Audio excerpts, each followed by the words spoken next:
This is Scott Garibay, and today we're going to talk about Dungeons and Dragons, and we're going to talk about dungeon performers. So I struggle with the language that we have for Dungeons and Dragons right now. I think we just need way better, like a lot of the player character, non-player character. This language is terrible, and we're moving toward a much more language that actually captures the power of what's happening at the Dungeons and Dragons table.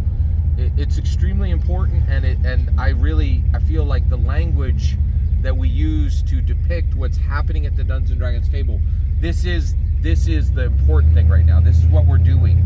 We're establishing this structure, right? And it's extremely important. So let's talk about dungeon performer. Okay, so first of all, some of the language we got is perfect. Dungeon master is perfect.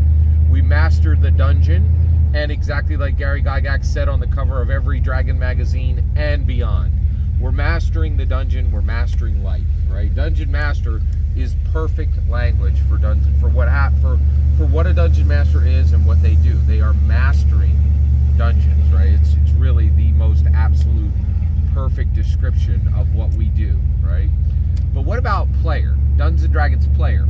It doesn't fit. First of all, why does the dungeon master get called the dungeon master, but we don't use dungeon player? And I've been trying to use that. I've been trying to get that going for years. It has not caught on.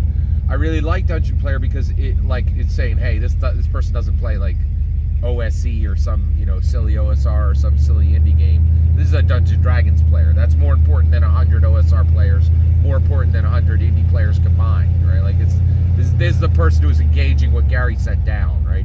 This is a person who is engaging in the most powerful narrative experience ever created by humans, right? Like it's different. It hits different, right? Like so I really tried for a long time to get dungeon player to stick, but where do we arrive? Dungeon performer.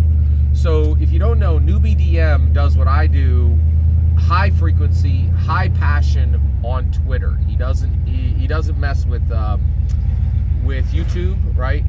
But he's all over Twitter, and he's been on Twitter for a long time, and he throws it down on Twitter, and he has robust, passionate discussions about Dungeons and Dragons on Twitter.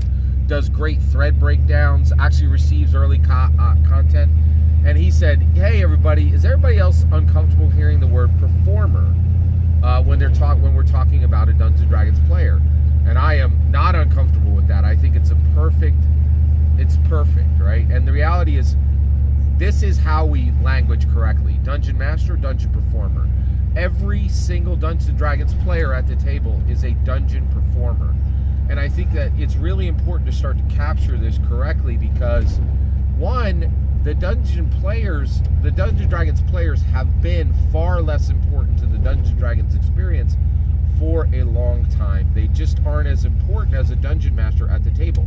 Now, this is because we have not had any tremendous, truly groundbreaking players really emerge. Most of the spectacular Dungeons and Dragons participants have been dungeon masters, right? And anybody passionate about Dungeons and Dragons becomes a dungeon master, and you don't really see much important material happening on the Dungeons and Dragons player space. But I think this is the best way to acknowledge that what's happening when a truly epic tier 1 podium Dungeons and Dragons player sits down is you are witnessing a powerful, incredibly powerful performance, right? Like this is a performance, right? And they are inhabiting an identity. And I think dungeon performer is the correct term, right? Dungeon master, dungeon performer. A dungeon performer, most people would refer to as a player, right? Who controls a player character. I think the correct language is dungeon performer who controls a character, dungeon master who controls entities, which are usually called non-player characters. That's the best language.